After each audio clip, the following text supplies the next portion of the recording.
¿Qué tal, comunidad de YouTube? Mi nombre es Filosofía Gaming y voy a hacer una reflexión sobre lo que está pasando con la comunidad de anime tanto en el mundo angloparlante e hispanohablante. Estoy viendo un cambio de paradigma, una metanarrativa por parte de los jóvenes de identificarse con estas nuevas ideas posmodernistas, banderas, mil millones de orientaciones y géneros y espectros, como el asexual, por ejemplo, que he visto ahora en TikTok, con personas supuestamente amantes del anime pero que quieren destruir a doujinshis, mangakas, productoras de animación, y por supuesto un problema que no lo cuenta nadie, donde las productoras de animación, los mangakas y Japón y su cultura corre peligro por parte de los activistas en las redes sociales y en Twitter. Esto no se los cuenta ningún creador de contenido, entonces mi pregunta es ¿por qué?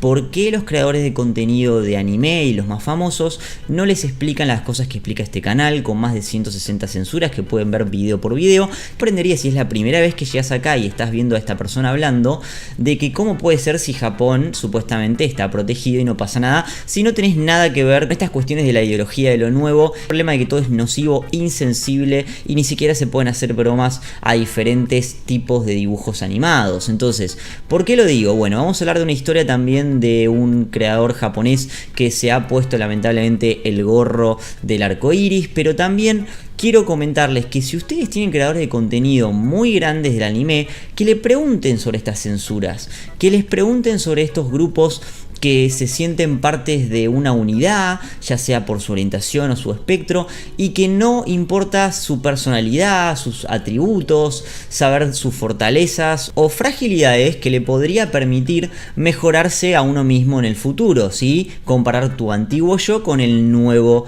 yo, que sería una persona que por lo menos corrija sus errores del pasado. ¿Por qué lo digo? Miren, tenemos el caso particular de que estoy viendo, por ejemplo, nuevos tweets de gente con perfiles de anime, que detestan el anime y que lo siguen muchas personas, pero los animes que a ellos les parecen intolerantes. Y por ejemplo, son jóvenes en realidad disfrazados de adultos, 13, 14, 15, que primero no tienen la capacidad de hecho y derecho para la mayor cantidad de actos jurídicos país a país, sacando algunas excepciones y solemnidades, que no tienen las aptitudes físicas y mentales para comprender problemas socioculturales. Y por ejemplo, yo que soy fanático del seinen y que acepto de que cada día tengo menos, pero lo que está bueno lo disfruto y no me quejo, vemos por ejemplo como Dragon Maid, que es un seinen, que quiere decir que es una categoría para adultos, niños y adolescentes, por alguna razón creadores de contenido o sus grupos de las redes sociales o de algún lado sacan que hay que eliminarlos, se ofenden, se enojan, cuando en realidad ni siquiera tenés la aptitud para poder hablar sobre ese tema porque no sos lo suficiente grande para entenderlo. Así lo quieras entender, recuerden que las categorías de seinen no tienen nada que ver con los dibujos. No quiere decir que tengas que tener una espada y una cara de enojado con un tinte oscuro y un fondo de la época Tokugawa mientras hay desmembramiento. No, puede ser simplemente que sea seinen por las palabras, las frases o los condimentos de los personajes, así los dibujos parezcan familiares o amigables. Entonces, ¿por qué no ponemos las cosas sobre la mesa? El anime tiene que tener el contenido de preservar o conservar. Y algunos van a saltarme a la yugular diciendo todo lo que se conserva es terrible. No, porque si yo conservo mi placa de video 3080 y la mantengo con los ventiladores como corresponde y no la pinto, y en vez de dejarla en un PCI Express, que es donde va, le cambio el slot y lo esfuerzo a ponerlo en un USB, no va a renderizar la placa de video. ¿Qué significa? La cultura japonesa preservada, con su moral, su ética, sus costumbres, sus valores, su coyuntura, es lo que dio buenos animes en el pasado y es el que dará buenos animes en el futuro. Si nosotros desde el oeste imponemos la manera de cómo tienen que hacer los creadores de anime y especialmente los mangakas el contenido, estamos defragmentando lo que más nos gusta, que es nuestro hobby. Como en un hipotético caso, si yo fuera una persona de que no me gusta México, por ejemplo, cuando tengo la mayor cantidad de seguidores mexicanos y les mando un gran abrazo, no me gusten los tacos o algún sombrero o alguna vestimenta, y les diga desde mi canal cómo tienen que vestirse o cómo tienen que hacer su vida, o como un colombiano al revés me diría a mí cómo tomar mate. Esa es la realidad. Vos pertenecés a una cultura occidental. Por más que la estudies, por más de que sepas katakana o kanji, no vas a entender, y menos con 14 o 15 años, lo que sucede en el microcosmos japonés y toda su cultura, que son años y años de historia, años y años de industria. Se los digo porque especialmente viven una edad de oro ustedes que tendrían que disfrutar del shounen más para jóvenes, cuando nosotros los más viejos tenemos que raspar, como les digo, cuando hay un buen seinen como Vinland Saga. Tendrían que defenderlo, no pelearse por banderas, por decir que un personaje de Shingeki no Kyojin es no binario, porque un personaje de Boku no Hero tiene la silueta más bella, con más pechos, con menos pechos, con mejor silueta. Si te molestan las siluetas, nada mejor que entrenar, una buena dieta, cuidarte, ¿sí? Y separar la ficción de la realidad, porque si incluso no llevas esa dieta, no hay problema, nadie te está obligando a que vivas una vida saludable, todos tenemos nuestros vicios, también nadie es perfecto en virtudes, aunque las tratemos de alcanzar.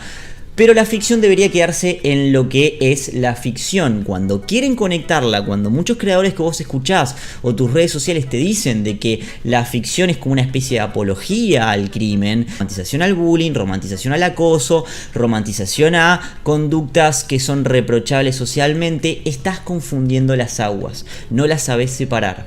Entonces, yo pediría a esos creadores de contenido que le muestren las cosas que muestro yo, para que vean la gravedad en la que se encuentra Japón con la crisis globalista, con las audiencias globalistas que ahora quieren cambiar. Eso significa que es el contenido tanto de las palabras como las vestimentas, como los personajes, y al fin y al cabo te vas a quedar con un producto que no es japonés, que es básicamente para unos pocos. Y lamento decirlos, no hay que solamente defender a los animes diversos, hay que defender a todos los animes. Los animes que tienen un estilo clásico, a los animes que tienen un personaje femenino mediocre, masculino o femenino, un personaje que podamos usar como paradigma, que es paradigma, un ejemplo a seguir, como un héroe, tanto femenino o masculino, pero hay que dejar la libertad de expresión a los autores, especialmente el manga, que es de ahí donde nace después el anime, si la rompen en la Shonen Jump o otros estratos. Entonces, no es tu anime, no es mi anime, no es nuestro anime, es el anime de Japón el cual nosotros consumimos.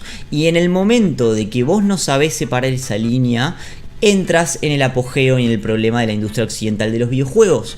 Deberías dejar de decirle a la gente, especialmente si sos joven y si sos adulto también, cómo crear sus dibujos, cómo crear sus historias. Podés no verlas, nadie te obliga, y ni hablar no verlas que no son de tu categoría porque no llegás a la mayoría de edad. Para darles un claro ejemplo, voy a mostrarles un video bajando como por ejemplo un hipotético fanático de anime que utilizan fotos de anime, solo habla de políticas interseccionales, identidad, espectros, etc. en vez de personajes, y siempre se queja por supuesto de cuestiones efímeras. Ahora también tenemos un director famoso que hizo BL llamado Mamoru Hosoda, que también se metió el sombrerito del arco iris, que lamentablemente te quiere imponer como pensar que no hay suficiente representatividad en el mundo del anime con las mujeres cuando tenés 1000 millones de casos. Puedo empezar por Claymore, puedo empezar por Cowboy Bebop, Clannad, puedo hablar de Fate Zero, puedo hablar de Full Metal Alchemist Brotherhood con la hermana de Armstrong, Oliver Mira, uno de los personajes para mí más letales del anime en el sentido de que irradia respeto, pero aparte impone a los personajes sin tener habilidades especiales las maneras de cómo dirigir su propia base. Es por algo una de las mujeres más fuertes de la serie, porque tiene que proteger una de las fronteras importantísimas de la historia. Es una mujer inolvidable a mi modo de ver, y por supuesto, como digo, pisa fuerte y nadie se ha quejado de la personalidad porque tiene sentido en la historia, ya que el que es débil en ese mundo y en ese lugar específicamente, en esa fortaleza, y digamos que la va a pasar mal. Entonces, pregúntense, chicos, pregúntenles a sus creadores de anime, ¿por qué no les hablan de las cosas que pasan? ¿Por qué no les hablan las cosas que pasaron con Kyoto Animation? ¿Por qué no hablan de las cosas que pasaron con personajes como Usagi-chan? ¿Por qué no hablan de personajes de videojuegos que han sido censurados? Personajes de anime que han sido censurados, cruces que han sido censuradas que tienen que ver con el budismo y no con otra cosa, autores que han bajado lamentablemente y se han arrodillado ante esta audiencia global, que quiere decir que hay que ofender lo menos posible. ¿Por qué pasan estas cosas y no disfrutamos y no aceptamos las cosas como son? Esto es Filosofía Gaming, nos vemos.